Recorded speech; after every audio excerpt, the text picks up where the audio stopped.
नमस्कार साथियों, आप सबका पुनः स्वागत है श्रद्धा एस्ट्रो ज्योतिष में। तो आज हम लोग डिस्कस करने वाले हैं एक और कुंडली, और आप लोगों के सहयोग के लिए आपका पुनः पुनः अभिनंदन, आपका धन्यवाद। और ये जो सेक्शन है ये भी आपको काफ़ी ज़्यादा चीज़ें सिखा देगा। कोई भी कुंडली जब आप देखते हैं तो उसमें फिर सारी चीज़ें ऑब्जर्व करते हैं, भाई उसका गण क्या बन रहा है, उसका एस्ट्रोलॉजिकल वर्ण क्या बन रहा है, उसका नाड़ी क्या बन रहा है, वो सारी चीजें मिलान करते हैं, अलग अलग भाव देखते हैं, तो व्यक्तित्व काफी हद तक क्लियर हो जाता है। फिर जब उनका दशा के साथ मिलान करते हैं, वर्ग कुंडलियों के साथ मिलान करते हैं, तो पूरा वो डॉट्स कनेक्ट हो जाते हैं और आपके सामने पूरी कहानी आ जाती है। तो ये ज्यादा से ज्यादा कुंडली देखने से ही संभव होगा। तो पहले तो आप लोग भृगु संहिता की जो वीडियो है वो मैं चाहूंगा आप सारी देखें। पहले अपने चार्ट के अकॉर्डिंग देखें, आपके घर में जो मेंबर्स हैं उनके कौन कौन से प्लैनेट कौन कौन से भाव में बैठे हैं ये जरूर देखें। और आप लोगों से विनम्र निवेदन है, हमें ऋणात्मक पहलू पर विचार करना चाहिए, लेकिन हमेशा धनात्मक पहलुओं को पहले समझना चाहिए। ठीक हो गया। कई दफा व्यक्ति का फिर ये स्वभाव बन जाता है हर चीज में गलतियां ढूंढना, ऐसा वो कुछ सीख नहीं पाता है, क्योंकि जैसे बोलो ना, इसको वेद का नेत्र बोल रहे हैं ज्योतिष को। तो इससे केवल ऐसा नहीं कि सांसारिक लाभ मिले ज्योतिष से, हमारा पारलौकिक महत्व, जो हमारा पारलौकिक जो विजन हमने ठाना है कि भाई लोक में भी सुखी हो परलोक में भी सुखी हो, वो भी पूरा हो जाए। इसलिए धनात्मक चीजें निकालने का प्रयास करें और वही दृष्टि रखें पहले, और बजाय कि बार बार गलतियां देखने के, गलतियां निकालने के, पहले उसमें से धनात्मक यानी पॉजिटिव पॉइंट निकालें। और जो ऋणात्मक बिंदु होते हैं, देखिए वो तो सभी के जीवन में होते हैं, ये कहना उचित नहीं होगा कि भाई कोई चार्ट हमने ऐसा भी देखा आज तक जहां एक भी दोष नहीं है। दोष तो होते ही हैं, लेकिन उसको सही ढंग से अपने जीवन में यदि यूटिलाइज किया जाए तो कई दफा वो दोष ही बहुत बड़ा बल बन जाता है। अब अगर हम बात करें बड़े बड़े महान आत्माएं, महान पुरुष, कैसे भगवान राम अपना राष्ट्र, अपना ग्रह त्याग कर, माने कौशल देश को त्याग कर फिर उनको वनवास मिला, लेकिन वो वनवास के कारण ही शायद भगवान राम इतना बड़ा पद पा पाए। कैसे उन्होंने तब रावण का संहार किया। तो कई दफा शुरुआत में वो बातें समझ में नहीं आ पाती हैं कि भाई कैसे केंद्र भाव अपना बल दिखा रहे हैं। एफर्ट्स तो बहुत लगाते हैं, केंद्र भाव बहुत मेहनत कराते हैं, लेकिन तभी जब केंद्र भावों की मेहनत रंग लाती है तब एक व्यक्ति साधारण से असाधारण बन जाता है। तो इसीलिए अपने को ये ध्यान रखना है कि कभी भी जीवन में, हाँ ये जरूर हम कहते हैं कि भाई भगवान कष्ट जरूर देना, लेकिन इतने ज्यादा कष्ट एक साथ ना दे देना कि भाई हमारी शक्ति ही खत्म हो जाए। कष्ट देना, उसके साथ साथ हिम्मत भी देना, उसको लड़ने का पराक्रम बना रहे। ठीक हो गया। बाकी भगवान श्री कृष्ण के जीवन से सीखना चाहिए, भगवान श्री राम के जीवन से सीखना चाहिए। कष्ट निरंतर रहा, फिर भी उनकी जो मोहिनी सूरत, हमेशा वहां मुस्कान बनी रहती थी। ठीक हो गया। तो इसी प्रकार से अपने को भी ध्यान रखना है कि भाई भगवान का विश्वास बढ़ता जाए, और विश्वास बढ़ता जाएगा तो लोग भी सुधर जाएगा, परलोक भी सुधर जाएगा। अंतिम लक्ष्य तो वही है, हमारा मुक्ति मिले हमें, फाइनली इस जन्म जन्मांतर के चक्कर से मुक्त हो जाए। ये जो छोटे छोटे आज हमारे ऑब्जेक्टिव्स हैं, शायद कि मेरी सैलरी बढ़ जाए, ये कोई बुरी चीज नहीं है। मेरा अर्थोपार्जन बढ़ जाए, अच्छा है संसार में रहते हुए, लेकिन क्या आप ताउम्र यही करेंगे क्या? मतलब 90 साल की उम्र में भी क्या यही गोल रहेगा आपका? 90 साल का कोई व्यक्ति है तभी भी यही ऑब्जेक्टिव रहेगा, मेरी सैलरी बढ़ जाए, मेरा अर्थ बढ़ जाए? नहीं, तब कुछ और ऑब्जेक्टिव होगा। फिर उसको समझ में आएगा कि नहीं, कमाया था ठीक है, अच्छी बात है, लेकिन अब मुझे फाइनली क्या चाहिए? मुझे मुक्त होना है। तब मुक्त भावों का, कुंडली का जो मुक्त भाव है उनका महत्व व्यक्ति को ध्यान में आता है। उसको लगता है यार मेरे जीवन में तो या उसने कभी मुक्त भावों को देखना सीखा ही नहीं, जो कुंडली के मोक्ष भाव होते हैं। इसलिए अभी आपके ऑब्जेक्टिव में ठीक है, लेकिन जब आप ज्योतिष शास्त्र का अध्ययन करेंगे तो उसको पूरा करें, धर्म भी समझे, अर्थ भी समझे, काम भी समझे और मोक्ष भी समझें, क्योंकि जब 80-90 साल की उम्र हो जाएगी और तब आप कुछ नया सीखने का प्रयास करेंगे तो कठिन होगा। इसीलिए कुंडली देखें, पूरा देखें, भृगु संहिता की वीडियो पूरा देखें, समझें कि भाई धर्म भाव क्या है, अर्थ भाव क्या है, काम भाव क्या है, मोक्ष भाव क्या है, इनका महत्व क्या होगा हमारे जीवन में। तो आज हमने जो चार्ट लिया है ये एक महिला जातक का चार्ट है और अलग अलग हमें व्यूअर्स मिलते हैं, अलग अलग देशों के व्यूअर्स मिलते हैं। तो इनका जो राष्ट्र जहां इनका जन्म हुआ, नेपाल राष्ट्र में इनका जन्म हुआ। लगभग इस समय इनकी आयु 25 वर्ष की है और बढ़िया अच्छा परिवार। वो चार्ट देखकर समझ में आता है सूर्य का बल है और सूर्य काफी ज्यादा बली है षड बल में। हालांकि आगे हम वो देखेंगे, आफ्टर मैरिज चार्ट में सूर्य को थोड़ी कमजोरी भी मिली है, लेकिन शुरुआत में पूरा बल मिला परिवार से। और अभी इनका जहां इनका जन्म हुआ था उस जन्म स्थान से ये दूर रह रहे हैं। संयुक्त राज्य अमेरिका में ये अपना पढ़ाई कर रहे हैं और आगे माने करियर की तरफ अग्रसर हो गए हैं अभी। तो इस चार्ट से जानने का प्रयास करेंगे कि भाई कौन कौन से करियर ऑप्शन सही दिखाई दे रहे हैं इस चार्ट में, वहां जाने से इनको फायदा मिलेगा। इनके पार्टनर को लेकर ये थोड़े से चिंतित हैं कि भाई मेरा पार्टनर कैसा होगा, मेरा विवाह विलंब से होगा क्या, कैसा, ये सब चीजें भी हम देखने का प्रयास करेंगे। इनका कुटुंब भाव कैसा है, इनका पार्टनर भाव कैसा है, क्या किया जा सकता है, एस्ट्रोलॉजिकल जो हमारा एस्ट्रोलॉजिकल हमें गण जो मिलता है उसका महत्व क्या हो सकता है। जैसे इनका देवगण है, देवगण वाले क्या होता है, उनकी जो फिलॉसफी होती है, सामने वाला कभी कभी हमें अगर कुछ गलत भी हमसे व्यवहार करता है तभी भी ये उसको क्षमा करने का पक्षधर होता है, जो देवगण होता है। 3 प्रकार के गण होते हैं, देव, मनुष्य और राक्षस गण। देखिए तीनों में बुरा कोई नहीं है। आज देश काल पात्र अनुसार कलिकाल में थोड़ा ज्यादा प्रैक्टिकल अप्रोच रखता है राक्षस गण। राक्षस गण की जो समझ है वो मशीनरी को लेके थोड़ी ज्यादा होगी और वो अपनी चीजों को, अपने गोल को अचीव करने के लिए कई दफा ऐसा लगता है कि ये रास्ता थोड़ा तमस का रास्ता है, उसको भी चुन लेता है। और जो मनुष्यगण है, मनुष्यगण भी जब तक सामने वाला उसको परेशान ना करे किसी को परेशान नहीं करता है। और जो देवगण है वो परेशान करने पर भी सामने वाले को परेशान नहीं करता। तो ये गण का महत्व देखा जाता है। कुंडली मिलान के समय ये बड़ा महत्व का विषय होता है। यानी अगर देवगण है, सामने वाला राक्षस गण है, तो वो मैचिंग में पॉइंट घटते हैं। और अगर देवगण है, मनुष्य गण है तो जम जाता है, मनुष्य गण है, मनुष्य गण है, जम जाता है, राक्षस गण है, राक्षस गण है तो जम जाता है। तो मैं आपसे इतना ही गुजारिश करूंगा, इतना ही आपसे प्रार्थना करूंगा कि आप उस ऋणात्मक दिखने वाले शब्द में, उस नेगेटिव दिखने वाले वर्ड की अगर करेक्ट डेफिनेशन समझ जाते हैं देश काल पात्र अनुसार, तो उसको भी आप धनात्मक लेने लग जाएंगे। जैसे मैंने अभी बताया, कलिकाल में मशीनरी का बड़ा महत्व है। तो अगर कोई मशीन लैंग्वेज, आर्टिफिशियल इंटेलिजेंस को अच्छी तरह से जानना चाहता है, उसमें एक स्टेप आगे ही रहता है राक्षस गण। ठीक हो गया। तो इसको भी अपने को ध्यान रखना है कि भाई कैसे कुछ चीजें हैं जो देश काल पात्र अनुसार देखी जाती। एक व्यूअर ने कमेंट किया था कि सर, हम अगर किसी का बहु विवाह है, यानी एक से ज्यादा पत्नियां हैं, तो उसको क्या माने, उसका 7वां भाव पीड़ित है या उसको भी पूरा लाभ मिलेगा। तो देखिए इसमें हमें जिस समय रह रहे हैं, जिस सभ्यता में रह रहे हैं, जिस संविधान का पालन कर रहे हैं और जिस कर्तव्य, जिस धर्म का हम पालन करते हैं, यदि वो वहां सर्वमान्य है उस समय अनुसार, तो हो सकता है आज के 500 साल पहले, 1000 साल पहले वो सर्वमान्य, और वो हम कोई ऐसी गुप्तता से, चोरी से नहीं कर रहे हैं। सब सारे संबंधों में बराबर अपनी वरीयता रखते हैं कि भाई ये संबंध अच्छा है, वो खराब, ऐसा नहीं। और कोई ऐसा लुका छिपी का खेल नहीं हम करते हैं अपने वैवाहिक जीवन में, तो उसको फिर बुरा नहीं माना जाएगा।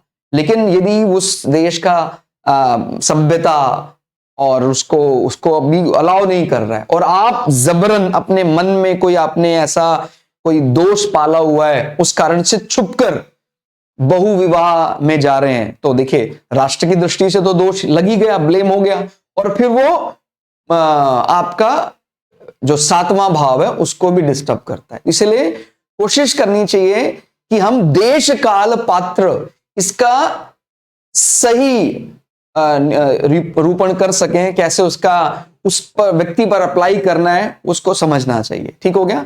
सिर्फ ऐसा नहीं कहा जा सकता है भाई उस समय तो होता था जी तो अभी भी सही लगेगा, उस समय तो बहुत चीजें ऐसी होती थी, हम कटी वस्त्र पहनते थे, अभी हम सिला हुआ कपड़ा पहनते हैं। और भाई इसलिए ईश्वर की आज्ञा मानकर जो चीज अपने ने अभी स्वीकार कर ली है उस स्वीकार्य अनुसार और क्या क्या चीजें हैं जो सही मानी जा सकती हैं। जैसे 12वें भाव का चंद्रमा कब ज्यादा अच्छा नहीं माना जा सकता था लेकिन अभी अच्छा माना जा रहा है। कुछ हद तक foreign land, foreign investment, foreign people के साथ रिलेशनशिप बहुत बढ़िया माने जाते हैं। इसलिए जो भी आप कहीं ग्रंथ में कोई चीज पढ़ते हैं उसको जब भी किसी चार्ट पर अप्लाई करेंगे तो यह जरूर लगाना है देश काल पात्र, तो उसका सही फायदा, सही लाभ अपने को मिल पाएगा। ठीक हो गया। तो अभी हम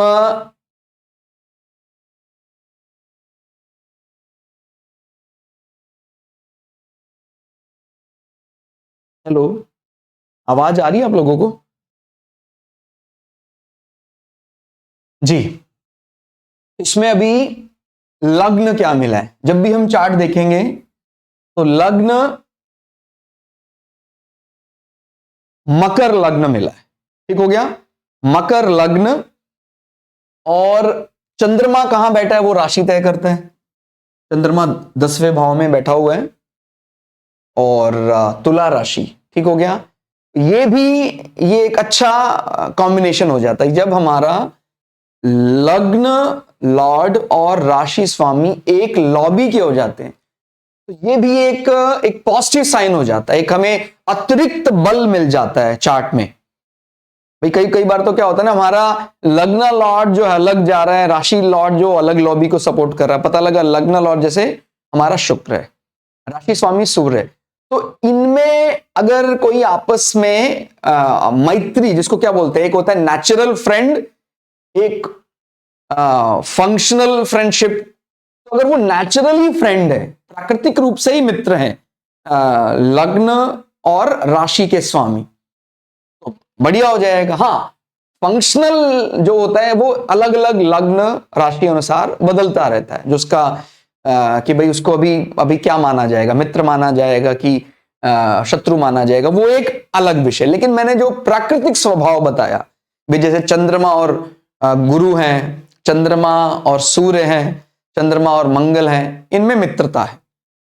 लेकिन अगर कुछ ऐसा कॉम्बिनेशन निकल कर आता है, भाई हमारा राशि स्वामी बुध है, हाँ बुध का तो खैर दोनों लॉबी में बराबर है, राशि स्वामी मंगल है और लग्न स्वामी शनि है, तो फिर हमें एक अतिरिक्त बल चाहिए होगा। फिर वहां पर हमें फंक्शनल बेनिफिट पर डिपेंड रहना पड़ेगा। आपको ये बात समझ में आ रही? क्योंकि शनि और मंगल प्राकृतिक रूप से मित्र नहीं है, तो फिर हमें चार्ट में एक डिपेंडेंसी चाहिए। हम निर्भर रहेंगे कि हम चाहते हैं ज्यादा कि भाई शनि और मंगल का इनमें मित्रता, ये नजदीक आए। तो ये अपने को ध्यान रखना है कि कब नेचुरल फ्रेंड होने से चार्ट को एक एक्स्ट्रा एडवांटेज मिल जाता है और कब हमें डिपेंड रहना पड़ता है कि भाई हाँ, अगर राशि स्वामी और लग्न स्वामी के आपस में किसी राजयोग में बढ़िया इन्वॉल्वमेंट हो जाती तो हमारा बढ़िया फायदा हो जाता। ठीक हो गया। तो चंद्रमा यानी मन कहां से एग्जीक्यूट कर रहा है? 10th हाउस, हमारा ऑफिस स्टेटस, तो मन वहीं लगा रहेगा इनका। ये जो महिला जातक हैं काफी ज्यादा करियर ओरिएंटेड होंगी। और 7वीं राशि आप जानते हैं ज़ोडिएक का व्यापार, अनुबंध, एग्रीमेंट माना जाता है। तो ऑफिस 7 नंबर बहुत सुंदर ऑफिस, जहां भी ये बैठकर कार्य करेंगे। 7 नंबर आप जानते हैं शुक्र की राशि है, तुला राशि।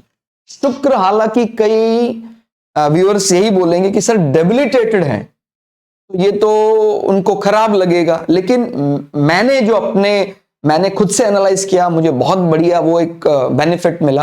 आपने सुना होगा, अगर आपने पुरानी वीडियो देखी होंगी, शुक्र जब चरमपंथी हो जाता है, यानी एग्जॉल्टेड हो जाता है, तो जो उसका नेचुरल कारक होता है रोमांस, उसको बढ़ाना चाहता है, एक्स्ट्रा मैरिटल अफेयर की तरफ ज्यादा अटेम्प्ट करवाने की कोशिश करता है।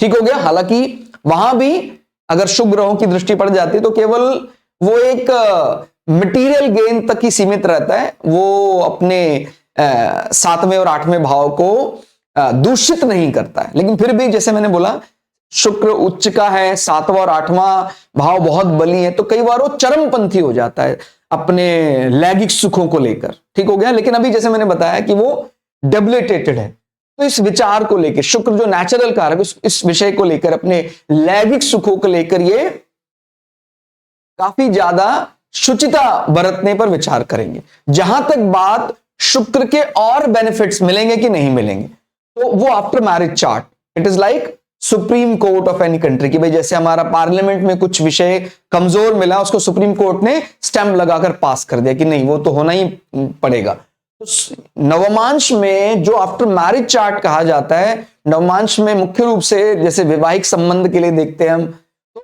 शुक्र का महत्व बहुत ज्यादा, शुक्र का, बृहस्पति का नवमांश में बहुत महत्व है। तो शुक्र वहां वर्गोत्तम हो गया है सेम राशि में बैठकर। तो जो पहला अटेम्प्ट होगा पार्टनर को लेके, संबंध को लेकर, मतलब ऐसे लोग बहुत ज्यादा संबंधों को लेकर अतिवादी नहीं होते हैं कि भाई किसी के साथ भी ये रोमांस रिलेशनशिप में चले जाए, नहीं। क्यों? कन्या राशि का शुक्र का मतलब क्या होता है? कन्या यानी जो नियमों को मानने वाली एक लड़की, उसको कन्या बोलते हैं। ठीक हो गया। जो अपने क्या बोलते हैं, अपने कन्या धर्म का पालन करती है। कन्या की डेफिनेशन क्या है वो अपने को पता होनी चाहिए। इसीलिए शुक्र अपने स्वभाव से अलग राशि में बैठ जाते हैं, तो इसीलिए उनको सैड माना जाता है। बट इसका ये अर्थ कहते नहीं कि वो फल नहीं देंगे, फल देंगे, वर्गोत्तम है। स्वर्गोत्तम का मतलब वो स्वग्रही जैसा माना जाता है, और जिस चार्ट के कारण वो वर्गोत्तम है, जैसे वो ट्रिगर करेगा, यानी जैसे इनका विवाह संबंध होगा, वैसे ही इनके जीवन में शुक्र का स्वग्रही प्रभाव दिखाई देने लग जाएगा। ठीक हो गया। तो राशि स्वामी को यह ना समझे कि डेबिलिटेटेड है इस कारण से कमजोर होगा। अपने से अगर चंद्र कुंडली से देखे तो अपने से 12 होकर बैठा है, वो विदेश भूमि संबंध के लिए बहुत बढ़िया है। भाई चंद्र कुंडली का मतलब हमारी खुद की क्या रियलाइजेशन है, तो जो राशि स्वामी है चंद्र कुंडली से, वो अपने से 12 होकर बैठा है। और जैसे मैंने बताया कि ये विदेश स्थान में ही जाकर अपना उन्होंने पढ़ाई किया और अब करियर की तरफ जा रहे हैं, अग्रसर हैं। तो और वो चीज हम कहीं ना कहीं लग्न से भी देख सकते हैं। 12वें भाव का स्वामी यानी गुरु की जो मूल त्रिकोण राशि है वो क्या है? सैजिटेरियस यानी धनु, वो लग्न में आके बैठे हुए हैं गुरु। और गुरु और शनि का राशि परिवर्तन भी है। तीसरा भाव यानी फ्रीक्वेंट यात्राएं, छोटी छोटी यात्राएं। तो और उत्तर कालामृत ग्रंथ कहता है अगर कोई ग्रह डेबिलिटेटेड होकर रेट्रोग्रेड हो जाए, यानी नीच का होकर वक्री हो जाए, तो वो उच्च समान फल देता है, लेकिन शुरुआती दौर कमजोर होता है। इनको शुरुआत में अच्छा शिक्षक, अच्छा गुरु ढूंढने में बड़ी परेशानी होगी। मतलब कोई ऐसा मतलब पेंडिंग कर्म रह जाता है कि भाई हमने कुछ अनादर कर दिया, कुछ ऐसा, तो शायद वो संबंधित विषय हमारा कमजोर है, उसका ज्यादा ध्यान देना चाहिए। यानी जो ग्रह हमारा सैड है उसको थोड़ा विशेष तवज्जो देना है। लेकिन अभी वो नीच होकर वक्री हो गया है, तो मिलेगा जरूर। अच्छा राह दिखाने वाला, और गुरु ज्ञान का भी कारक होता है।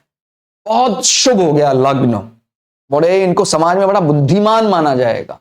ठीक हो गया। अपने ज्ञान का अपने मुख से कभी भी बखान नहीं करेंगे ज्यादा, लेकिन ज्ञानी पूरे हो। कई लोग क्या होते हैं, ज्ञानी कम होते हैं, बताते ज्यादा हैं।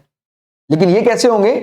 ज्ञानी बहुत ज्यादा होंगे, अपने को कम ही बाहर बताएंगे। तो जब ये गुण समझ में आएगा लोगों को, कह रहे ये तो बहुत बढ़िया है।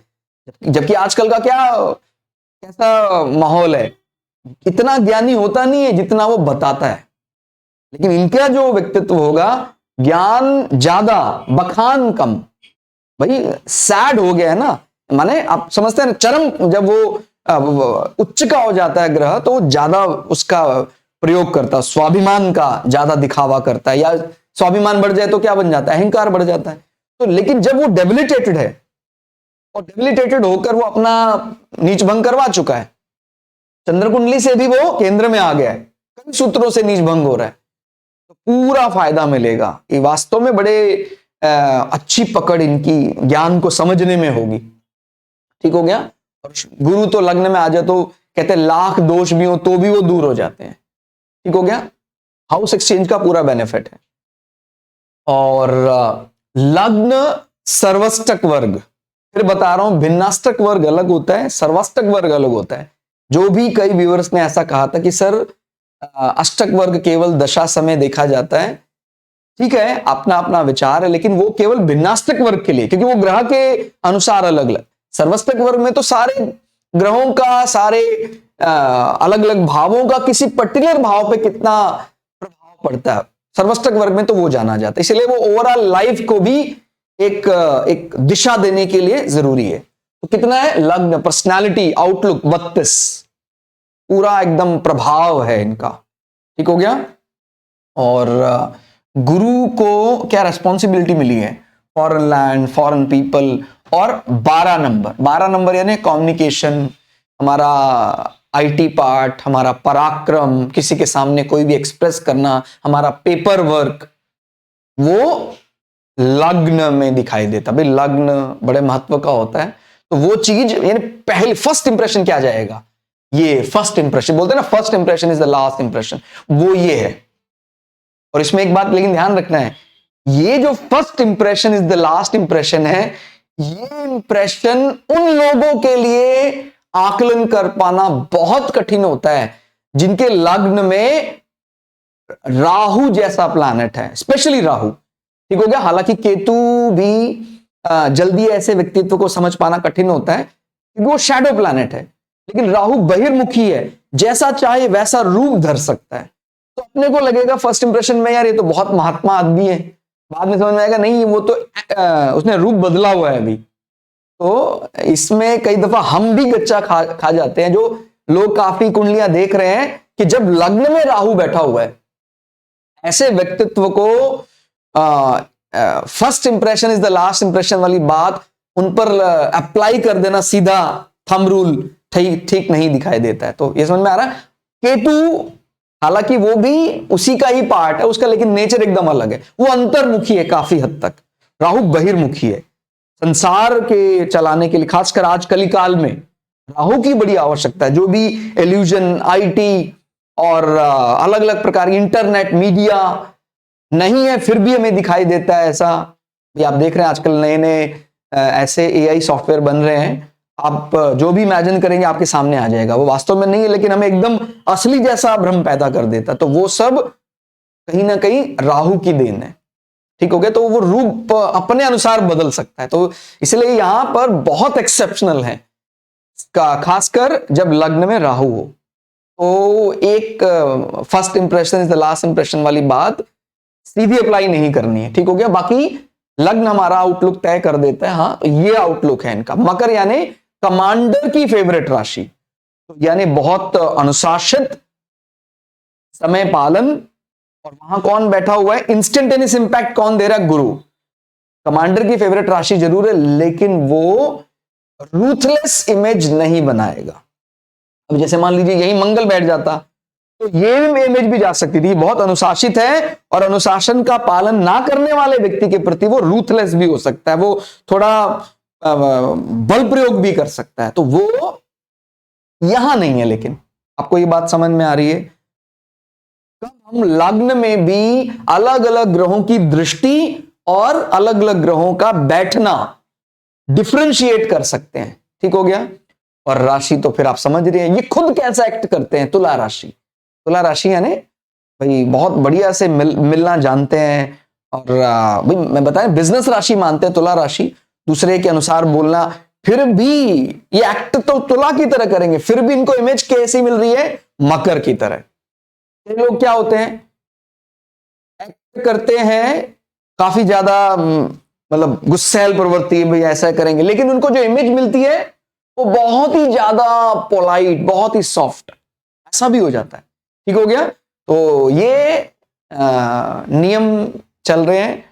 शुक्र की मूल त्रिकोण राशि है। जैसे शुक्र ऑफिस में बर्ताव करता है वैसे, और आप जानते हैं शुक्र यानी जो बहुत रूप सज्जा के लिए जाने जाते हैं, कोमलांग हैं और धन के लिए देखे जाते हैं, लग्जरी के लिए देखे जाते हैं, मटेरियल गेन में एक्सपर्ट हैं, उनका वो ऑफिस की तरह है तुला राशि। तो वैसा वो एक्ट करेंगे, इमेज कैसी बनेगी?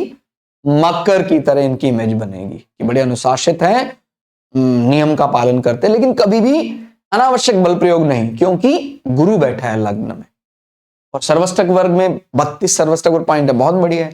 कभी भी इनके आउटलुक में, इनकी इमेज में, इनका सेरेब्रम, इनका मस्तिष्क कमजोरी महसूस नहीं करेगा। अब आते हैं इनके दूसरे भाव। दूसरा भाव थोड़ा कमजोर लगा। ये हमारी फैमिली गैदरिंग है, ये हमारा कुटुंब है, ये हमारा एक्युमुलेशन ऑफ वेल्थ है। जब भी दूसरे भाव में कमी होती है तो ऐसे व्यक्ति को कभी भी दूसरे व्यक्ति को इंतजार नहीं करवाना चाहिए। समय अगर किसी ने माने दूसरा भाव कमजोर है, आपने किसी का समय वेस्ट कर दिया तो फिर दूसरा भाव और ज्यादा पीड़ा देगा। भाई कितना ही धन कमा ले कोई व्यक्ति, लेकिन उस धन का सही समय पर सदुपयोग दूसरे भाव से होता है। ठीक हो गया? माने आय अलग है और उस आय का सदुपयोग अपने ऊपर उस आय को लगाना वो धन भाव से देखा जाता है। तो अभी यहां डिटैचमेंट प्लैनेट केतु बैठा है जो इस मामले का एक्सपर्ट नहीं है। हालांकि मैंने ये केवल इंस्टेंटेनियस इंपैक्ट की बात की। अब हम बात करते हैं रिजल्टेंट। रिजल्टेंट देखते हैं 11 नंबर का स्वामी कौन है? शनि। शनि जो लग्नेश भी है, हाउस एक्सचेंज का बेनिफिट ले रहा है। हाउस एक्सचेंज के कारण उसको स्वग्रही जैसा माना जा सकता है। उसके बावजूद भी इसको दूसरे राशियां और दूसरे ग्रह ज्यादा नहीं दे रहे हैं। सर्वष्टक वर्ग में 19, आपको पता होगा 25 सर्वष्टक वर्ग पॉइंट होना चाहिए, अभी काफी कम है। तो उनको अपनी फैमिली को मैनेज करने में थोड़ी दिक्कतें आ सकती हैं। खुद की फैमिली माने इनके हस्बैंड, इनके बच्चे जब इकट्ठे जब बैठते हैं तो वो जो एलिक्सर है उसका जो सार है परिवार एकत्रण का, वो दूसरे भाव से देखा जाता है। तो उनको ये स्ट्रांगली रिकमेंडेशंस हैं, वो अभी से मैं बता देता हूं, मतलब आगे बढ़ने से पहले आप लोग क्योंकि किसी चीज को लेकर चिंतित हो रहे होंगे, करियर पॉइंट में इनको दिक्कतें नहीं आने वाली, लेकिन इनका ये पॉइंट थोड़ा सा वीक है।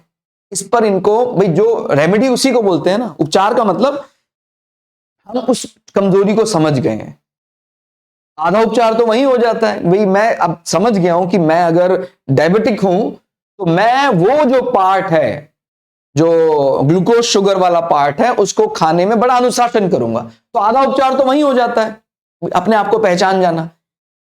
और बाकी फिर हम जानते हैं दिमाग में बहुत शक्ति है, दिमाग की तुलना हम सुपर कंप्यूटर से करते हैं। तो जब हम अनुशासित जीवन जिएंगे, हमें पता है कि ये मेरी कमजोरी है, तो फिर उस समय मैं कभी भी उतावला ना हूं। परिवार गैदरिंग, मुझे लग रहा है कि कोई हमारे घर में आ रहा है, ऐसा लग रहा है नाराज होकर जा सकता है, स्पेशली टेक केयर करना है कि ये मेरी कमजोरी है, मैं गलती कर देता हूं। इसलिए दूसरे लोगों का इस विषय में एडवाइस लेना।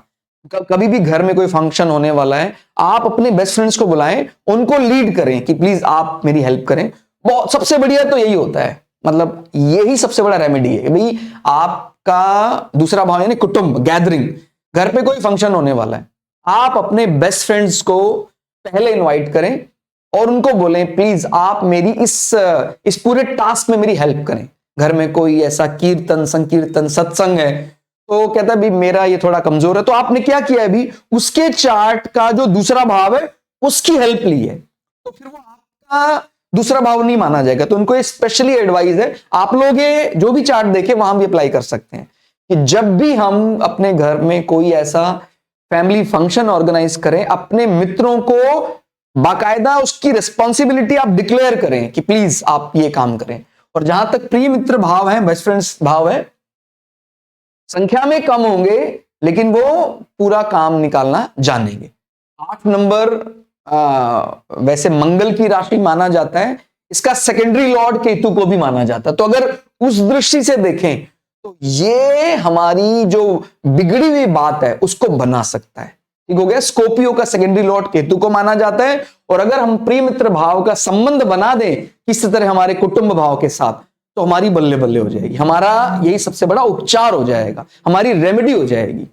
और आप चंद्र कुंडली से भी देखेंगे, चंद्रमा से 11वें स्थान में 3 ग्रह बैठे हुए हैं और 32 सर्वष्टक वर पॉइंट है। भाई चंद्रमा से इच्छा पूर्ति है ना, चंद्रमा से बेस्ट फ्रेंड हाउस भी लग्न से अष्टम भाव है। तो कहीं ना कहीं ये जो हमारा प्रिय मित्र भाव है, हमारा डिटैचमेंट है, हमारी सीक्रेसी है, इसको हम अपने कुटुंब को सुधारने में लगा सकते हैं। ठीक हो गया। भाई हो सकता है हम किसी चीज को लेकर थोड़े डिटैच हो जाते हैं, लेकिन हमें वहां पर अब कुछ कार्य करवाना, डिटैचमेंट कहां कहां जरूरी है वो पता होना चाहिए। अब जब आपको कुटुंब फैमिली गैदरिंग संकीर्तन करवाना है, तो वो जो टास्क है वो तो करना ही पड़ेगा। उस समय डिटैचमेंट से काम नहीं चलेगा। तो कौन मदद कर सकता है? क्या सबसे बड़ी रेमेडी है? हम अपने मित्रों के कुटुंब भाव का इस्तेमाल करेंगे, उससे हमारा काम हो जाएगा। ठीक हो गया। तो जब भी कोई ऐसा फैमिली फंक्शन और करना चाहिए, मतलब ऐसे लोगों की वैसे खुद की क्या इंटेंशन होती है, यार ज्यादा ये मैं कोई फैमिली फंक्शन या ऑर्गेनाइज मैं नहीं करूंगा, ऐसा स्वभाव रहता है। अब हम जान गए हैं कि जब मेरी ये कमी है, तो ऑर्गेनाइज करने के लिए क्या रिहर्सल करनी पड़ती है ना अपने को, तो उसी लिए रिहर्सल ज्यादा करनी चाहिए, खुद कोशिश करनी चाहिए कि भी ऐसे फंक्शन ऑर्गेनाइज हो। आप जैसे महीने में एक बार अपने घर में प्रभात फेरी बुलाएं, कभी संकीर्तन करा लें, तो ये फिर आपको ये समझ में आ जाएगा क्या क्या गलतियां हैं, गैदरिंग में क्या गलतियां हो सकती है, तो आप रिहर्सल करके परफेक्ट हो जाएंगे। और जब भी आपके घर में कोई ऐसा टास्क हो, अपने मित्रों को पहले बुला लें। समझ में आ रहा है आप लोगों को? स्पेशली इनके लिए ये स्ट्रांगली रिकमेंडेड है। इनसे इनकी जो मैरिड लाइफ है वो भी बहुत ज्यादा स्टेबल हो जाएगी, बिकॉज कुटुंब भाव बहुत बड़ी रोल प्ले करता है हमारे जो हमारा परिवार है, खुद मैरिड लाइफ कह लीजिए आप, उसमें बहुत मील का पत्थर तो यही है, दूसरा भाव 2, 7, 8। इनको रिलेशनशिप में दिक्कतें रही, इनका जैसे मैंने बताया शुक्र भी डेबिलिटेटेड था, लेकिन वो वर्गोत्तम हो गया, तो वो उसको साध लेंगे, उसको मैनेज तो कर लेंगे, लेकिन ये स्वयं से ये रियलाइज करवाता है चार्ट कि देखो नहीं हो पाया मेरे से फर्स्ट अटेम्प्ट में। ठीक हो गया। माने पहले अटेम्प्ट में कभी वो नहीं हो पाता है, जब वो कारक भी डेबिलिटेटेड है, हमारा कुटुंब भाव भी कमजोर है, तो किसी एक उपचार, ये माने यानी उपचाराधीन विषय इसको बोलते हैं, जो किसी रेमेडी से ही पॉसिबल होता है। ठीक हो गया। इससे इनका धन भी इनके बहुत काम आएगा, जो भी इनकी सेविंग्स हैं। जो एक भाव के 2-3 सिनोनिम्स होते हैं, पर्यायवाची होते हैं, तो अगर उसका पहला जो पर्यायवाची गड़बड़ाया हुआ है, कमजोर है, दूसरा पर्यायवाची को सुधार लेते हैं, तो काफी हद तक पहले पर भी उसका अच्छा असर पड़ने लग जाता है। ठीक हो गया। तो ये बात समझनी, मोरल वैल्यू, कोई अगर छोटे बच्चे हैं 4th क्लास 5th क्लास के, उनको कुछ ऐसी स्टोरी बुक्स नैतिक शिक्षा दे सके, जहां कुछ मॉरल वैल्यू सिखा सके, कुछ तो डोनेट करनी चाहिए। Like Panchatantra story books. आप समझते हैं पंचतंत्र एक सामान्य हंसने गाने की कहानी नहीं है, इसकी हिस्ट्री आपको पता होनी चाहिए। पंचतंत्र एक राजा ने अपने बच्चों को नीति का ज्ञान देने के लिए पंडित विष्णु शर्मा द्वारा इनसे प्रार्थना की थी कि आप इनको कहानियों के माध्यम से नीति का पूर्ण ज्ञान दे दें, किस प्रकार से टैकल करना है राजनीति का, और हमारे जीवन में जो भी रिलेशनशिप कैसे हमें निभाना चाहिए, वो पंचतंत्र की उन वास्तविक जो ग्रंथ है उससे प्राप्त हो सकता है। तो उस प्रकार की यानी वो कहानियां जिससे कुछ अपने को नैतिक शिक्षा मिलती है, ऐसी कहानियां अगर स्प्रेड करते हैं,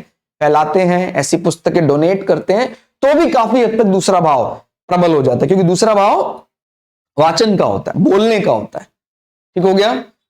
और अगर ऐसा नहीं करते हैं, तो ये इमेज जा सकती है कि ये प्रॉमिसिंग नहीं है, ये वादा पूरा नहीं करते हैं, क्योंकि वादा पूरा करना भी हमारे दूसरे भाव से देखा जाता है।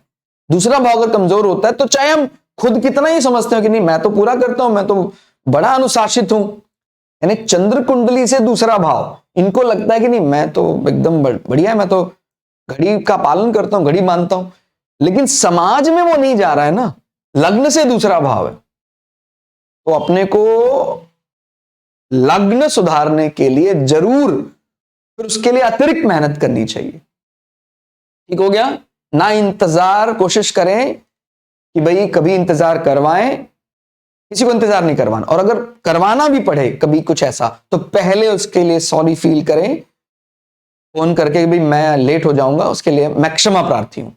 ये इनके लिए तो खासकर जिसका दूसरा भाव कमजोर है।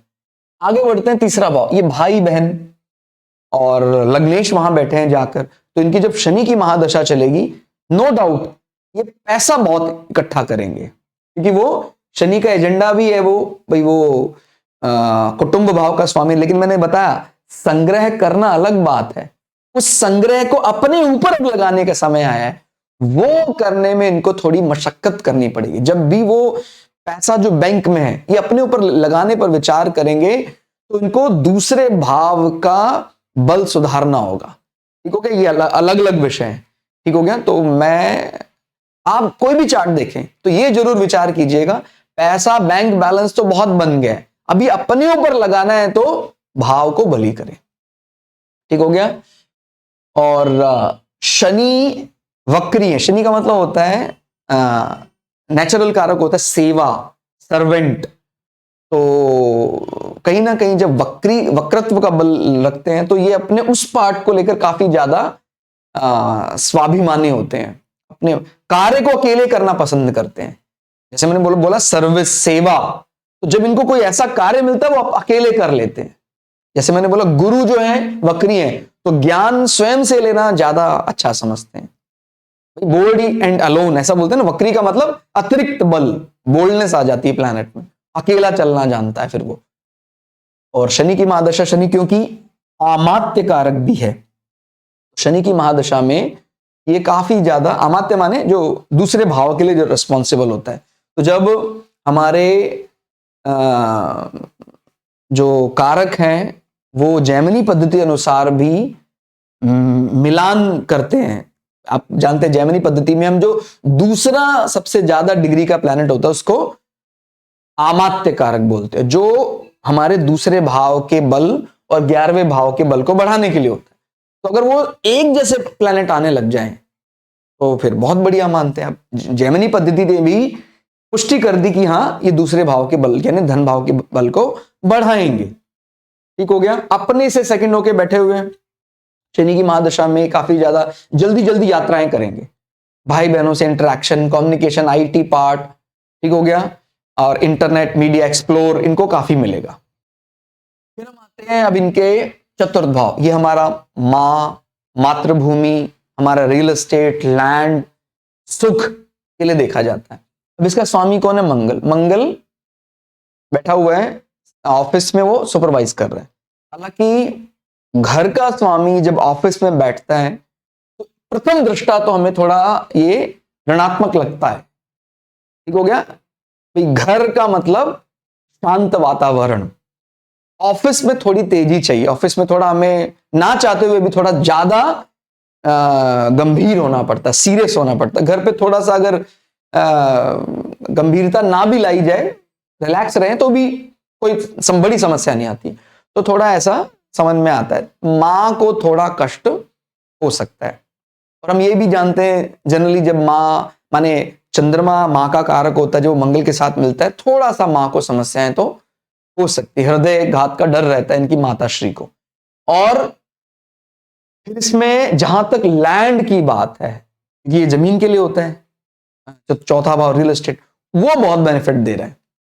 चंद्र मंगल योग बन रहा है और सुपरवाइज कर रहे हैं।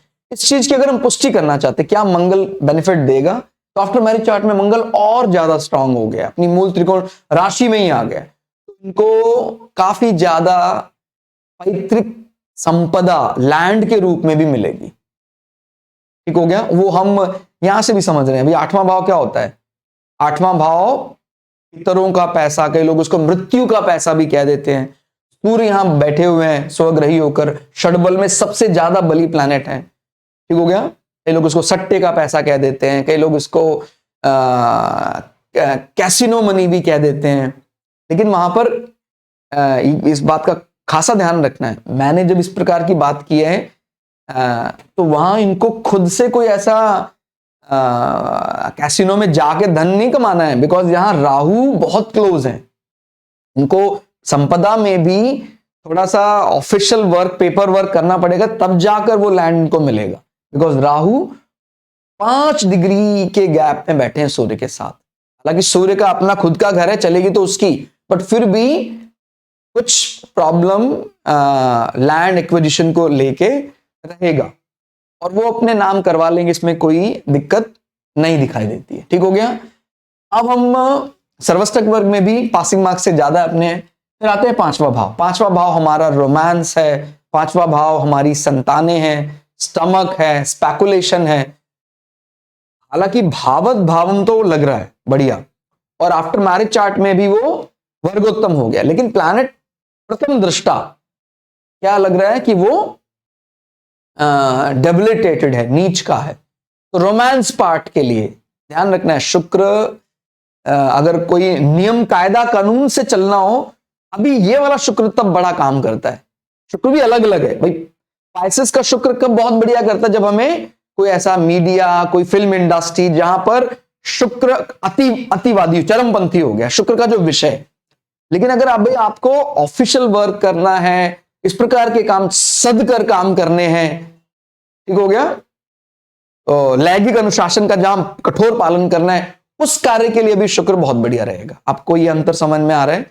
जब भी लैंगिक अनुशासन की ज्यादा आवश्यकता हो किसी काम में, तो फिर वो मीन माने कन्या राशि का शुक्र, और जब हमें थोड़ी लैंगिक स्वतंत्रता चाहिए हो ज्यादा, तो फिर हम मीन राशि के शुक्र को ज्यादा महत्व देंगे। ठीक हो गया। इसमें ऐसा कुछ नहीं है कि भाई वो काम ही नहीं करेगा, वो बहुत काम करेगा, अपना अपना प्रोफाइल है।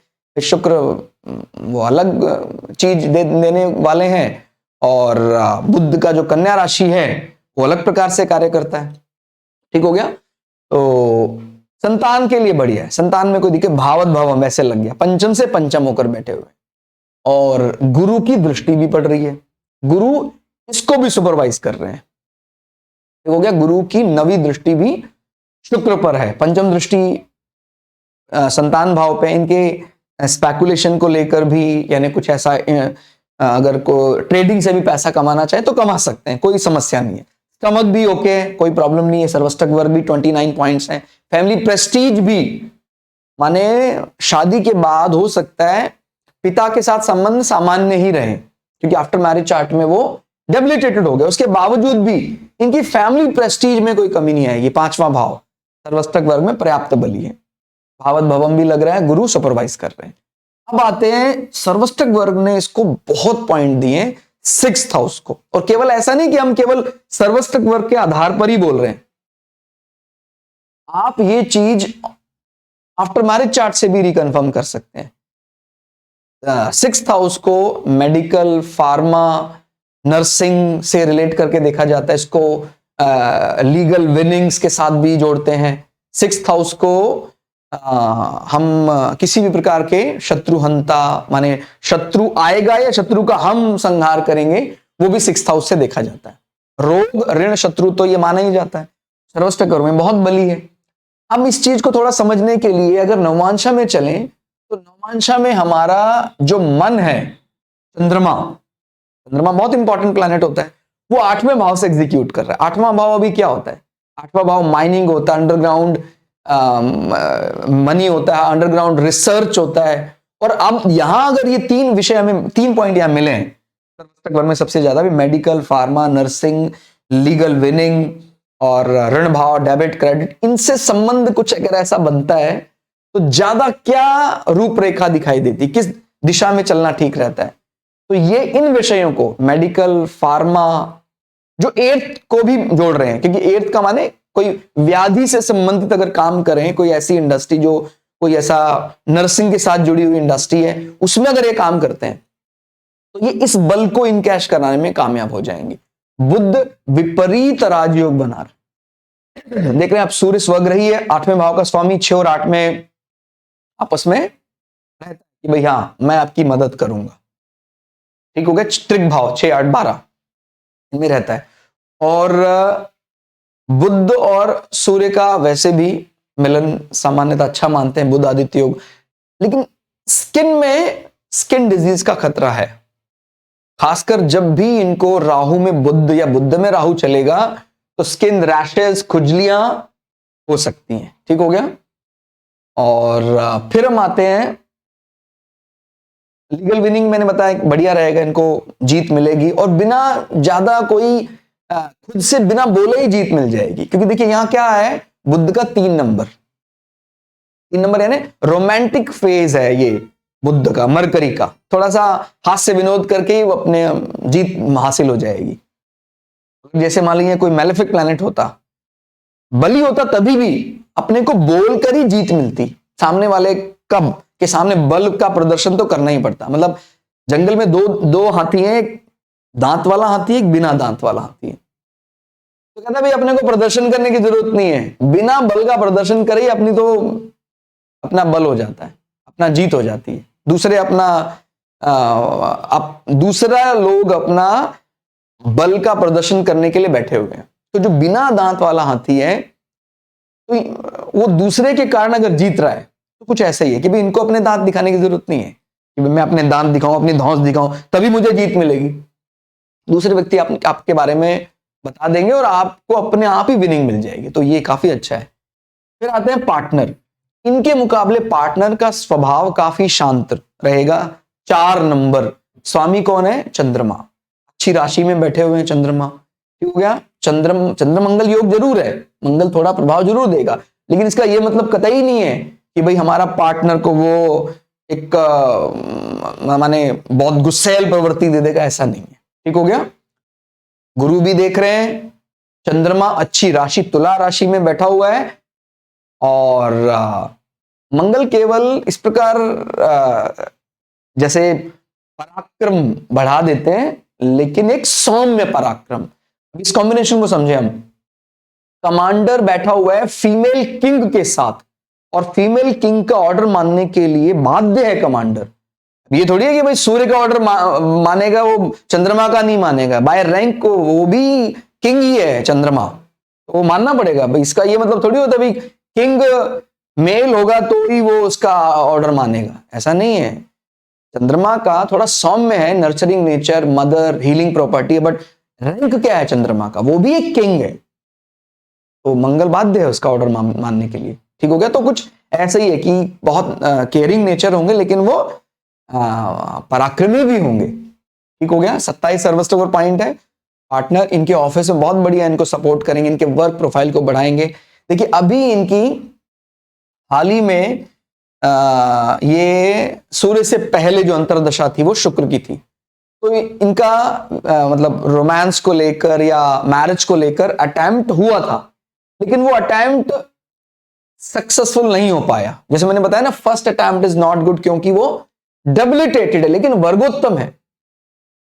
तो इनका विवाह बढ़िया होगा, लेकिन पहला अटेम्प्ट इनको थोड़ा सा निराश जरूर करेगा। तो शुक्र में बात नहीं बनी। अब सूर्य के बाद जब चंद्रमा आएंगे, चंद्रमा कब आ रहे हैं? ये आ रहे हैं जुलाई, 28 जुलाई 2024 में। फिर वो सप्तमेश है, वो तो स्वयं विवाह के लिए उसको काम मिला हुआ है कि आपको गुरु के नीचे जब चंद्रमा आएगा, ये वैसे भी बहुत अच्छे दोस्त हैं चंद्रमा और गुरु, यानी सेंट्रल गवर्नमेंट और स्टेट गवर्नमेंट दोनों की यहां अच्छी बन रही है, तो जो इसको टास्क मिला है तुरंत वो अप्रूव हो जाएगा। तो काफी हद तक संभावना है कि चंद्रमा में इनका, यानी चंद्रमा की अंतर्दशा में इनका विवाह हो जाएगा। हो गया। देख रहे हैं आप, चंद्रमा सप्तमेश है, अपने से चतुर्थ होकर बैठा हुआ है। अपने चतुर्थ का मतलब सुख बढ़ाने वाला, और कहां से? ऑफिस से। तो इनके करियर में भी इनको एक जंप मिलेगा बढ़िया। इस चीज से जान सकते हैं भी गुरु का बढ़िया स्वभाव है, लग्न से एग्जीक्यूट कर रहा है, चंद्रमा ऑफिस से एग्जीक्यूट कर रहा है। एजेंडा क्या है चंद्रमा का? Partner, partnership. तो काफी हद तक संभावना, जो इनके मन में था कि मेरा विवाह कैसा रहेगा, मेरा पार्टनर कुछ अटेम्प्ट मेरे अच्छे नहीं रहे पार्टनर को लेकर, वो आगे भी जारी रहेगा, या मेरा विवाह हो जाएगा? बिल्कुल विवाह हो जाएगा, कोई दिक्कत नहीं। ओवरऑल जब देखते हैं वैवाहिक जीवन, तो केवल आप ना तो अकेले 7वें भाव से देख सकते हैं, ना 8वें भाव से, ना अकेले दूसरे भाव से, तीनों भावों को मिलाना पड़ता है, 2nd, 7th और 8th। सेकंड हम मानते हैं कम है, कुटुंब, गैदरिंग के लिए इनको थोड़ी मेहनत करनी चाहिए। 7th house up to the mark है।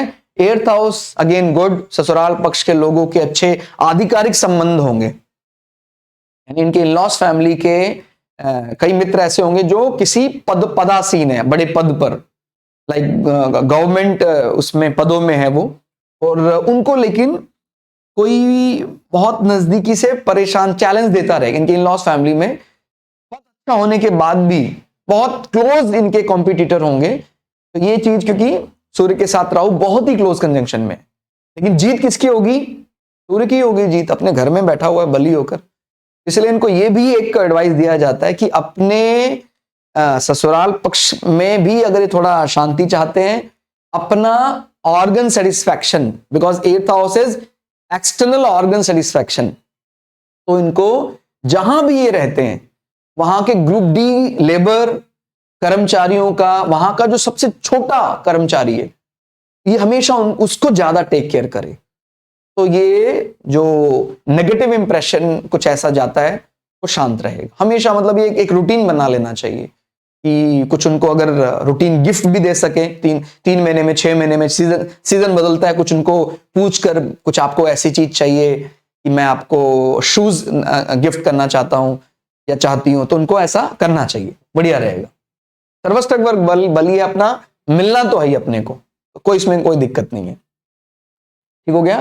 फिर हम आते हैं नवम भाव। नवम भाव हमारे पूर्वज, पिता, भाग्य और धर्म को लेकर देखा जाता है। अभी देखिए 6 नंबर है, बुध अपने से 12 होकर बैठा और वो अष्टम भाव है।